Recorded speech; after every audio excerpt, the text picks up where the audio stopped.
경기도의회 의원들과 함께 곳곳의 핫 이슈, 그 현장을 찾아갑니다. 현장 의정 포커스. 네, 오늘 아침 엄청 추웠습니다. 아니, 지금도 추운데요. 이처럼 추운 12월 출근길. 정류장을 지나가다 보면 차가운 새벽 공기를 맞으면서도 정말 발 동동 구르면서 버스 기다리는 분들 참 많이 볼 수 있죠.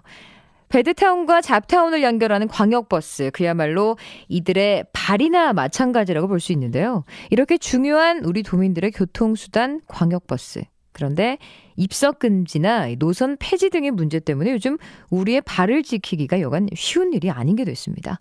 그래서 오늘은 경기도 광역버스와 관련한 문제들에 대해 자세히 얘기 좀 나눠보려고 하는데요. 오은영 기자와 함께합니다. 안녕하세요. 네, 안녕하세요. 오은영입니다.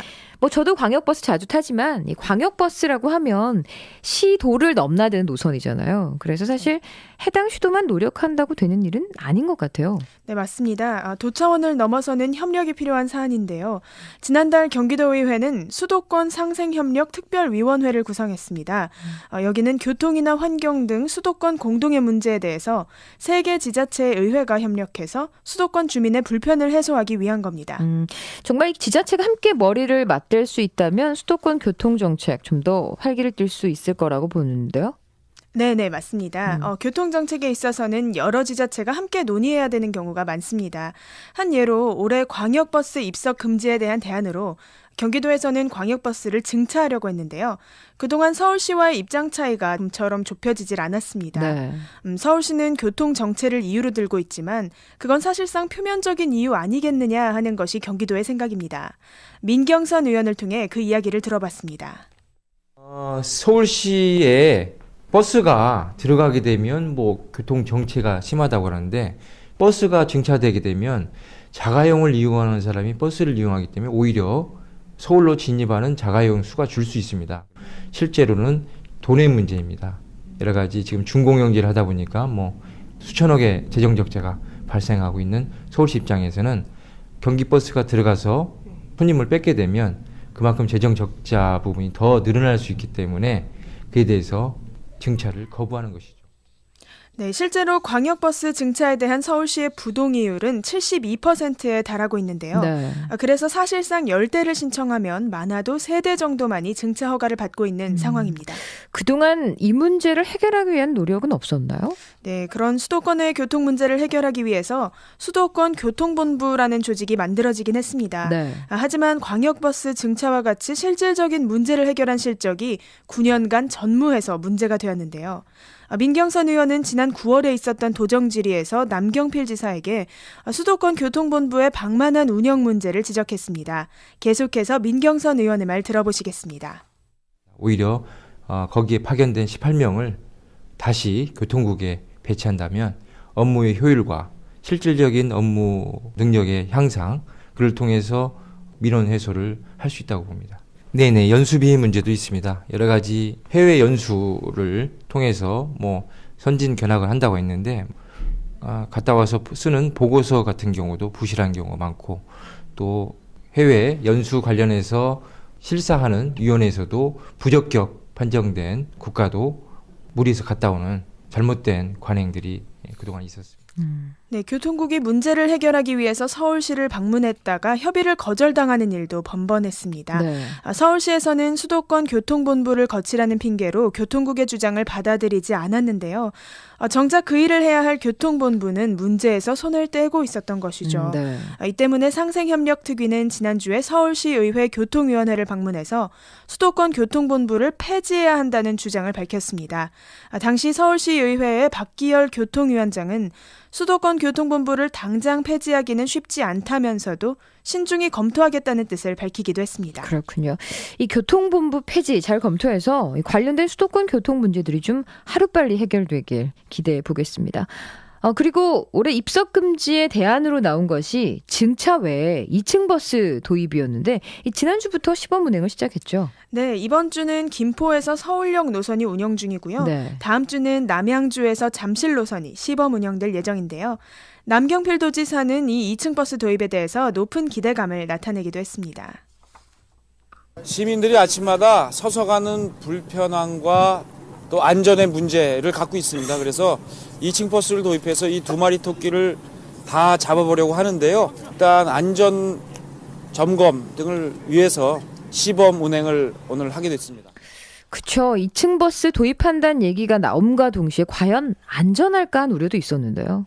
네, 민경선 의원 역시 우리나라의 교통시설물과 지형을 고려하지 않은 도입이 아니냐. 그래서 안전 문제에 좀 더 신중해야 한다라는 입장이었습니다. 네. 이 밖에도 2층 버스 도입에 따르는 문제가 또 있다고 하는데요. 이와 관련해 이어서 민경선 의원의 생각입니다.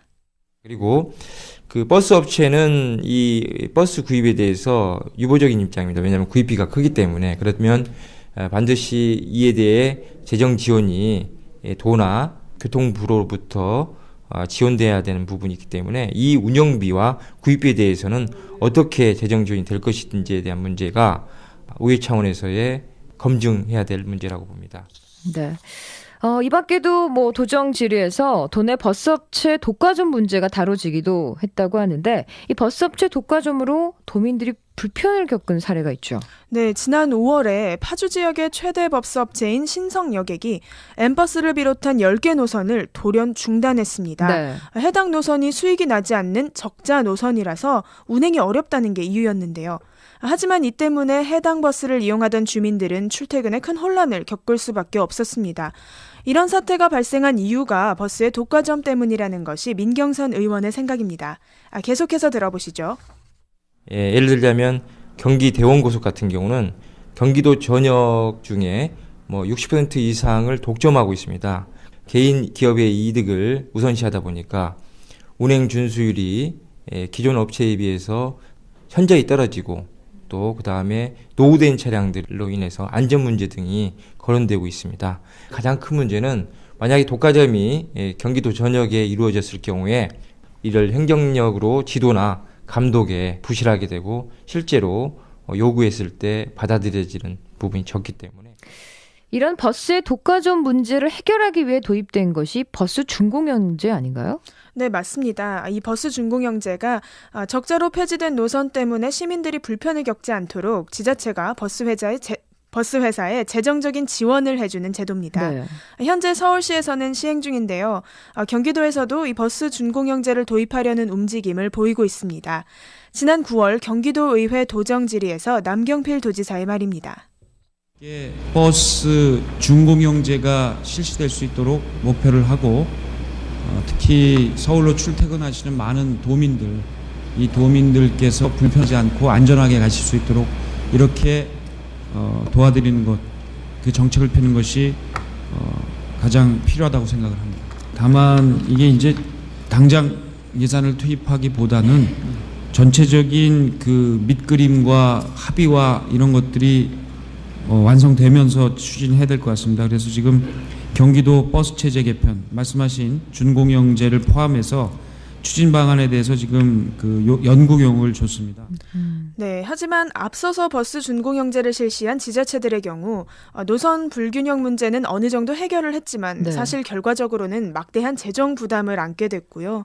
버스 운영의 투명성과 효율성도 그다지 지켜내지 못했습니다. 네. 경기도의회 민경선 의원 역시 실효성 없는 준공영제 도입으로 도의 재정 부담을 초래해서는 안 된다면서 회의적인 의견을 보였습니다. 지금 상황에서 하게 되면 준공영제를 하게 되면 그동안에 독과점을 하고 있던 업체나 기존 업체에서 운행 준수율이나 여러 가지 그 잘못된 부분에서 덮어지게 되고 오히려 재정 부담이 생각했던 것보다 곱절 늘어나게 되면 그 혈세 부분에 대해서는 도민들한테 정가는 거게 되고 업체는 이득이 되는 상황이 되는 것이죠. 그런 개선을 이루고 나서 협의에 의해 준공영제 도입 부분을 검토할 필요가 있다고 봅니다. 이 광역버스를 우리 도민의 발과 같다고 앞서 얘기를 했는데요. 이 신체의 일부분에 비유될 만큼 이 교통수단이 우리 삶에 깊숙이 들어와 있다는 말도 되겠습니다. 우리 몸에 병이 난다고 해서 다짜고짜 우리가 도려내지는 않잖아요. 근본적인 원인이 뭔지 또 효과적인 치료법은 뭔지 그래서 우리의 삶에 최대한 불편함을 주지 않도록 하는 것이 진정한 명이라고 할 수 있습니다. 그런 명행정이 우리 경기도에서도 좀 펼쳐지길 기대해 보겠습니다. 자, 목요일의 현장 의정 포커스. 오늘은 경기도 광역버스와 관련한 문제점과 관련해서 오은영 기자와 함께 얘기 나눠봤습니다. 고맙습니다.